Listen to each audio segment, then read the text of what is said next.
So let's go ahead and hit our shared topic, which is Dungeon Crawler Carl Book 8. Lauren, I'm most excited to hear from you, so let's get started. Well, I had a lot of hype on TikTok because I hadn't listened to it immediately as it came out. So of course there are some other people who listened to it immediately before it came out. And they made it sound like it was going to be like the saddest one yet. And so like I kept like waiting for that shoe to drop and it didn't. And so I think I was like a little bit like, I'm not as traumatized as I thought I should be. and um it like I did like the Mad Max type deal of like the races and them like trying to make sure that they wouldn't get in heats with other crawlers, trying to like save that. I was listening to this at work, so I think I might have missed some explanations on things because I think this was um, the first book that I was like, I'll trust your math, Matt Dinneman, but I have no idea how you're getting people out of the game. I know you just spent a lengthy time explaining it with the Roomba, but I was like, I'm not understanding how this works. Um, and but like I like. I don't know if I like all of the singing that is in this book yet or not. I feel like that was just Matt trolling Jeff Hayes, which I can appreciate. I think it's funny. So that's why I don't know if I like it or not, because it almost seems like fourth wall breaking. But then I'm like, that would be something that the AI would do to like Carl. so, um, I don't know. I like this book, but do I think that because I feel like the Dungeon Crawler Carl series kind of went like exponentially up for me. And I feel like since the last book, it's kind of plateaued. So it's still great. Love this series. But I didn't feel like it hit. I'm scared that it's not going towards more personal things anymore and that it keeps getting more, um, like more gods. Like, and of course, that's how the dungeon works. It's going to be more gods, more that type of thing. But it seems like it's starting to get too big, and then because it feels like we're going outside of the dungeon really quick.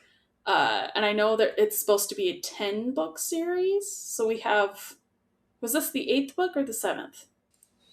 So this This was is book the 8. eighth book. There is going to be 9 books, but it's going to be 9 part 1 and 9 part 2. Mm. And he's going to write it all in as one book and pick the biggest cliffhanger and end part 1 there. Mm. Okay. So yeah, so we that makes me feel better knowing that it's wrapping up. Because I was like, he just opened up all of the floors, so they can get out for the first time in like crawler history.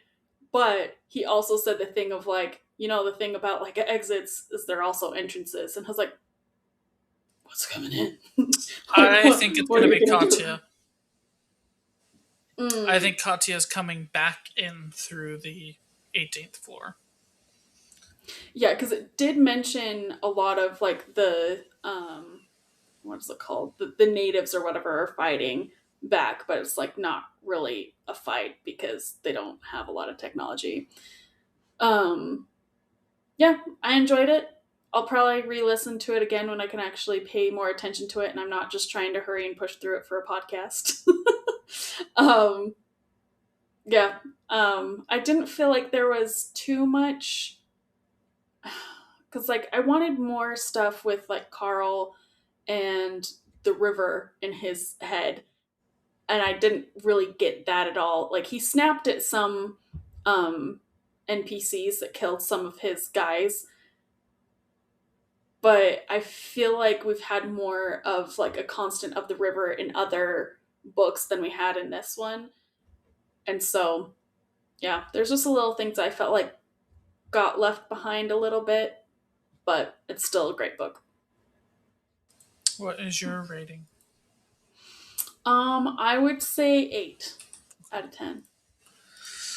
I think that's going to be an excellent segue into mine, so I'm going to go next. I agree with everything Lauren just said, but I view it a little bit more positively. Um, Back when we read book 7 and it was the ninth floor, I said that if the series ended there, I would be okay with it because everything was kind of building towards the ninth floor. Right? Was Donut going to be able to survive the ninth floor? How was Faction Wars going to work out? That was the big kind of push through, and it kept coming up over book after book after book after book. Um, Now we're out of this book, that book, into the next book. And Matt Dinneman has said he wants to, as things get more progressively powerful, he has to tell more personal stories. So I do have full faith that he is going in that direction. But this is kind of a down book in terms of progression and excitement and everything. But the way I am viewing that is it's a reset.